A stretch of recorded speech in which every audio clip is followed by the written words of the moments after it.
Bienvenidos a Descentralizados. Estamos aquí en un nuevo episodio en vivo con José Miguel. Muchas gracias. Contamos con Gino también. ¿Y dónde estamos? Estamos en José Arreto 85, el Kawin Cowork Casa Centro. Así es, y un pequeño aviso previo, vamos a pasar al inglés porque estamos con un invitado internacional. Estamos con Marten Kaevats. Hi Marten, how are you? Hello, hello. But who is Martin? Oh, please. I mean, Well, he's the. Let me just say about with the car with the national digital advisor. Just from Estonia, right? Yes. I mean, it's the president and you. no. Estonia is a parliamentary democracy, so basically, president is a symbolic guy, girl actually now, Nice. but I work for the prime minister, who is Oh. the kind of the CEO of the country, Yeah. and I'm responsible for information society and innovation in Estonia. So this means that I'm kind of the in-house visionary for the Estonian government. So I'm responsible for building the frameworks in order that new technology would be implemented That's in, so in cool. bureaucratic systems. That's amazing. That's amazing. And the good thing is like, well, Estonia has already an history of innovating and doing stuff.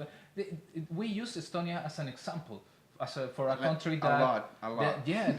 that embrace the technology and use it like in I don't know, like a full level as a country. Yeah, it's just move it that technology to use it by the masses. Yeah. So it's amazing. You have who- some really awesome examples, but also you say that there's a lot of myths about Estonia. What would you say, like? Well, the basics of Estonia starts already in 1995 when we put national identity numbers to people. This is very critical. I know that in Chile you have also numbers, but they actually don't work in digital systems.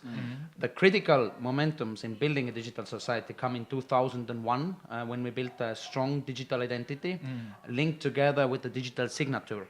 And this digital signature is legally equal to the paper one. Awesome. This is very, very fundamental to make e-governance and governmental e-services work. And the second layer comes as this show is called Descentralizado. We implemented a mandatory data exchange layer, which is called X-Road. Please look it up from YouTube, X-Road. This is a fully decentralized data exchange layer implemented in 2001, and it's mandatory for all government institutions to exchange information in a secure, private, and transparent way. And so, from tech terms, 2001 is like pretty old school. But what has helped Estonia? These two components have helped us to build an actual digital society where basically I can do everything online except getting married and buying, selling real estate. So I can basically vote from here. I pay my taxes like this year I did it in 18 seconds. The average in Estonia is 3 minutes. And we've got that live since 2001.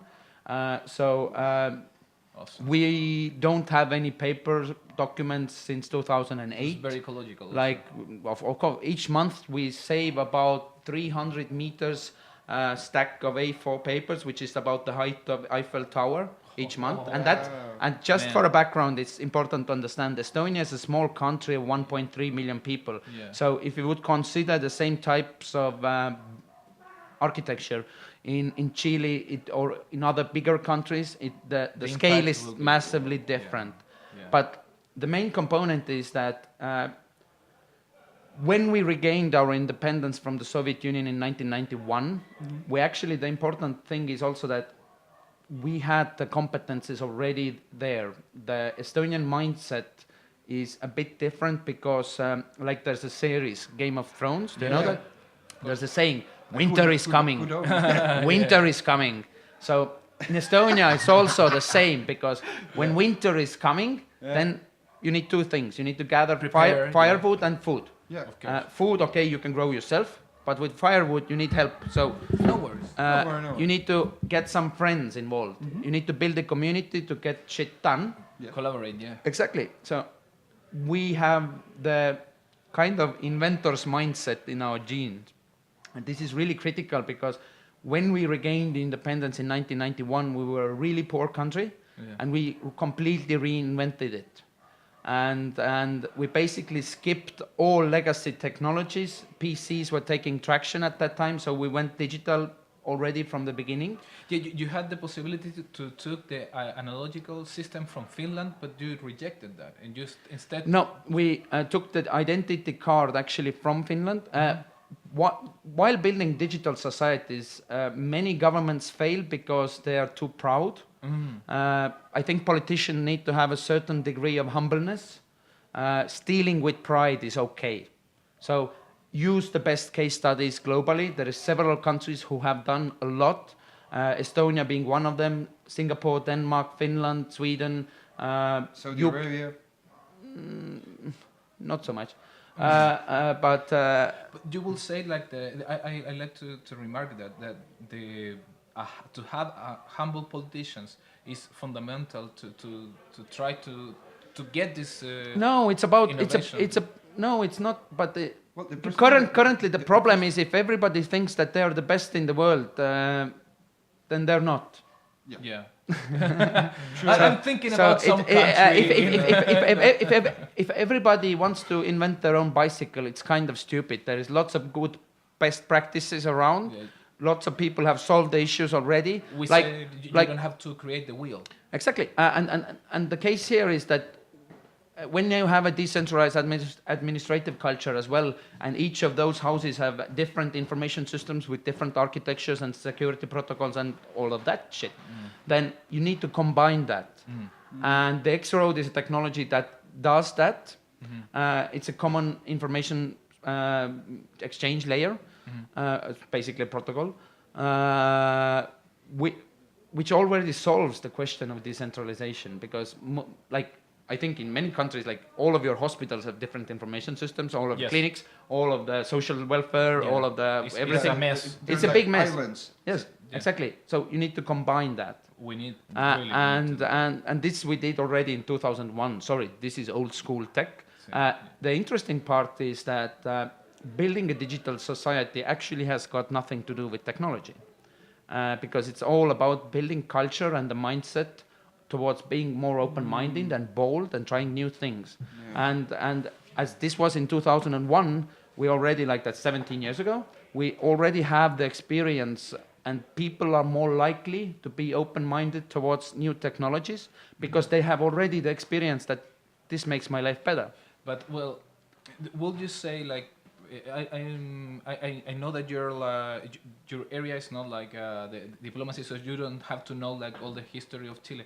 But thinking about like all these the South American countries and whatever, what you will think like the economical interest and all this mindset that we have is the biggest problem that we have to think to incorporate to use these digital systems that you have in the biggest problem Estonia.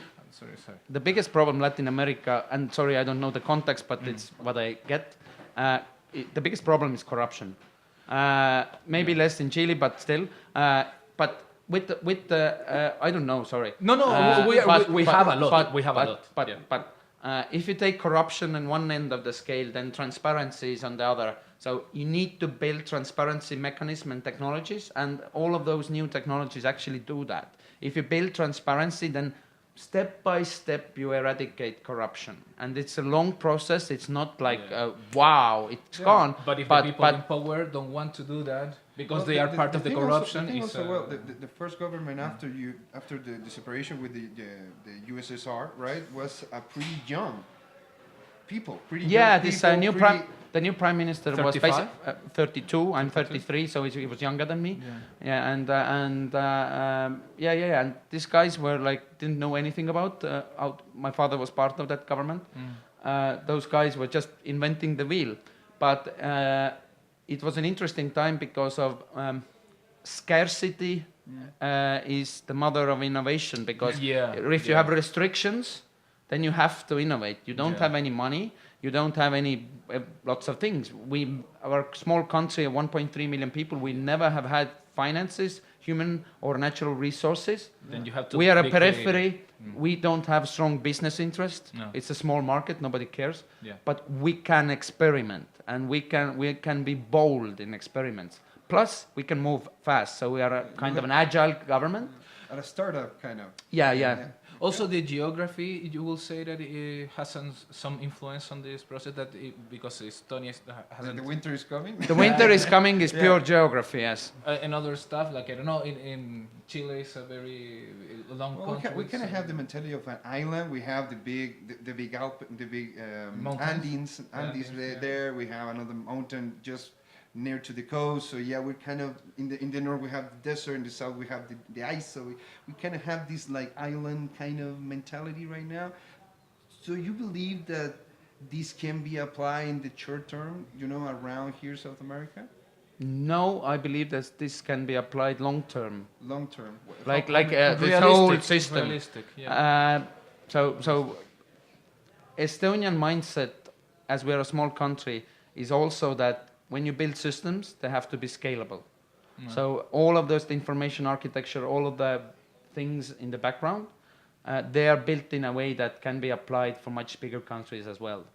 Yeah, and also you say before we get live, it is that there is a lot of myth, because Estonia is also used As an example. as an example, like in the decentralized industry and decentralized community. So what are the myths that you say that Estonia is not, or is going to be, but is not yet now, The biggest myth is that Estonia is built on blockchain.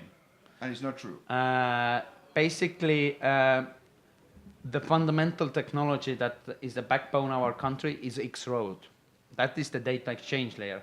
Blockchain, the Estonian blockchain was live in 2008 April. Satoshi, especially Snow, came out with the white paper in October. So Okay. our system was live half a year before that. So cool. I mean, you were so ahead. And it's a closed blockchain, and all governmental information systems, log files are blockchain since 2012. Right. So the myth is that yes, we use blockchain, we're the first country in the world to utilize, I don't know, health records and everything else, like log files. So But Estonian blockchain, we use it to maintain data integrity. all right. It is the point is that all of the log files are blockchain, which means that in Estonia we have built the whole architecture based on the value that the citizen is the owner of its own information. So I am the owner of my information, and everyone is. The government is merely providing a service of keeping it securely and privately intact. That's But- the way of thinking. So Yeah. let me finish. See, No, of course. So Sorry, the sorry. blockchain basically maintains the data integrity. So each citizen can go to a governmental website, see who has been looking at their data and why, and if there is something that they don't like, they can ask. And if anybody misuses the authority given to them, this is considered a serious offense. So in Estonia, we don't have a big brother. We only have a small one which we can beat up when necessary. So the citizen is in the center. The blockchain provides us transparency and integrity. So that is what the blockchain has been doing. It's a very simple function, but it's vital for keeping the value set and the democracy alive. Yeah, and it's just the only use of blockchain in the country. You don't use it like in supply chain. You don't use it. But I think he say as a government. As a government. As a government. Okay. We have the world's biggest blockchain company by headcount and revenue, and those guys have utilized the same blockchain in many other cases, such as Pentagon, Lockheed Martin, Maersk, Johnson & Johnson. All of the global big players use their blockchain, which is mainly about supply chain management and other applications. They don't do crypto because their business is elsewhere. But we do have the experience, and we do have like very good cryptographers and know how to actually implement it. But there is loads of hype in the blockchain scene, as you probably know. Yeah. So sorry, I get like interview or conference requests like 10 times a week to go and talk, and some offers that, hey, we have a nice project here. Shit. I don't read them because it's too much. Because yes, they're interesting, but doing blockchain because of blockchain, sorry, doesn't cut it. You actually need to do something real. It's a fundamental. It will change, blah blah blah. But you actually need to understand why you do that. And many people, I don't You don't think feel that- like no. they are like Well, in the right track. It's No, probably no, the no. hype. They might be, but they might be in the right track. But for a government, this is not yet interesting. We work in different domains, but there is nice applications Right, definitely, right. and we're working on them. And Talking about that, because you say like your job is to look for like new technologies, to new improvements, you are the innovator of your government. What have you seen so far? Like, what can you tell us? Like, or the people that see decentralized, that this is coming. You know, this could be awesome for governments around the world, or governments for like Estonia. Or no, this is the near future. near future. Near future. How near? Uh, choose, you years. choose. You No, tell us so something. in Talk a- about 5 years and then in 10 years. In Estonia, we are building the next generation of services, which is proactive automated services, which means that by the end of this year, when a new Estonian is born, both of the parents will receive an email, congratulations for the boy or the girl, you will receive this much money from the government on that particular date to that particular account. Also, don't worry about kindergarten, that has been taken care of. If you want to change anything, click here. And if you want to put the name, here. The point is, if you are entitled of getting something from the government, you get it automatically. The point is that we are building an invisible government that a citizen or a company would never have to interact, or as less as possible. And another example from the business domain would be Taxes 3.0, which we are currently piloting. This is a tax office system that basically, if you have a small or medium-sized company, you never have to declare taxes ever again. Whoa. So That's you so cool. skip all the bureaucratic shit and do the things that you actually like. And we want to build, I think there's governments and civil servants in many countries are kind of like gatekeepers. They are like guarding information. And I think this should change because civil servants are enablers. They help to empower people. Yeah. So we tried to say, like in another film, "Thou shalt not pass," and actually help people. And this is something that many cultures lack, because people think when they get a warm seat in the government, it's kind of comfortable, and they kind of misuse it, and it's a form of corruption or laziness. But Negligence, and this is a problem, and this is got nothing to do with technology. It's got everything to do with the culture and what's between the ears. Of course. I'm kind of happy at the same time and sad at the same time, because it's like, oh, this is so amazing. And when you think in Chile and like you're on our kinda- politics and our parliament and stuff, it's like, oh, we're so far to have people that are They're willing to So- do these changes. Yeah. But just mentioning the proactive services, these are services from birth to death. So when your relative dies, next of kin gets a message, sorry for the loss, this is the money for the funeral. Oh. When you lose your job, sorry for the loss, this is your unemployment money. When you're in an accident, doctor tells you you're handicapped, sorry, you get the handicap support, and so forth. So this kind of network will hopefully be ready in 1.5, 2 years. So this is the invisible government we want to build. And if you look a bit long term, the hope is that governments are competing for talent and companies already quite a lot. But what we are doing is with the, for example, e-residency program, we are decoupling your physical location from the business location. So you don't necessarily have to be in this country. You can like operate a company in the European Union from here with never going there. So, Awesome. and how much had that improvement, the way that you can have your enterprise in Estonia, has allowed you to allow the government to recover more taxes? And what is the main purpose with this initiative? To more taxes, to build that the companies were based on Estonia and then move around? What is the main purpose is to be an honest broker, to build better services for our customers. Currently, yes, we get the taxes, but it's because other countries' tax offices still work on paper, unfortunately. We want that taxes will be paid in the location where the value is generated in.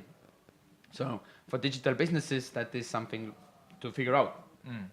But The main point is if we create a better service, then we basically get funding or monetize it through service fees. So, and from the volume. With a country of 1.3 million people, if we get like 10 million e-residents, that's like 10 million more people in the market. Yeah. Our job is to bring people in the market, and then the private companies can basically put their booth up and say that, hey, I'm doing that, whatever. And what are that's amazing, and we have listened like a lot of amazing things, but what are like the challenges, the tough challenge that Estonia is facing right now in this digital perspective, or because you're like the vanguard, you're like the first doing a lot of stuff. Have you that gives you or there's no challenge at all that you're? Yeah, there's loads of challenges, but I think being in the avant-garde means that you walk in paths that are unknown. Mm-hmm. Thus, you make failures. That's okay. That's what we do. It's okay, but we try to find the right way so that everybody else could follow, and we would have the data to actually show that you can do it that way. Mm-hmm. So there is lots of details in different projects, different style, but I think it's still the main thing is about building the culture and mindset, because this is something that will never become finished or something like that. It's an everlasting process, because you need to kind of with the new technologies like AI, for example, coming online. I'm responsible for making AI law in Estonia, for example. Really? Let's talk about that a little bit later. Yeah. That's really cool. And with that is that some people who might be against it, the reason is that they actually don't know it. They have a sci-fi approach. They don't understand the nuances and so this is. So I would not say that they're against. They just don't know and need to be explained what the problem actually is, and that we are actually solving. One of the things that we are doing with AI law is we are building a law to grant algorithms separate legal entity status. So what that means is, if you take a physical citizen, a company is an abstraction of the mind. Mm-hmm. We want to make a third one, which is an algorithm. And this is general algorithmic liability law, which will grant algorithms representative rights to buy and sell services and products on the behalf of its owner. Wow, so this algorithm is going to have his own laws. Force on them. Own rights and own obligations. So the algorithm is going to be like a company. Like a company. But not a company. But not a company. Sorry, to be legally specific, and I'm an architect city planner. It's actually a mixture of a child and an animal, because child is a person but does not have full rights, because like animal in Estonian laws is considered as a thing, but is not a thing. It's some strange mixture. Oh, my mind has suffered like a stroke right now. We need to settle this information. I believe our friends too. So basically, if you're looking for positive case studies, we have loads of examples, and this is something that a lot of people come to see in Estonia. And important thing is we are not built in by blockchain. We a small part. And X-Road is the main technology that enables us to do, which works similar to blockchain, but it's not. And you say like any country right now, because it's scalable, can use this technology? Yeah, it's open source. There's Nordic Interoperability Solutions. It's NIIS.org. It's a NGO working on developing this software. Finland has implemented it. Other countries, Iceland. We are putting together this network of people. Gang. Of course, everybody wants to be in the cool gang. Nice. Well, I believe we are in the time. Yeah, we are finishing right now. Do you want to say something to the Chilean people, or like leave a message for us, like as Estonian representative? Say something positive. So that give us hope. That basically bureaucracy can work differently. It does not necessarily have to be like it is usually. And for doing that, we actually need to be more bold, try out new things, and do that fast, because it's going to be very massively different world in the next 5 to 10 years. Yeah. Maybe we have to empower ourselves to push our parliament and stuff. We do. Well, Muchas gracias por haber Chao, estado chao. ahí. muchas gracias a ustedes por escucharnos.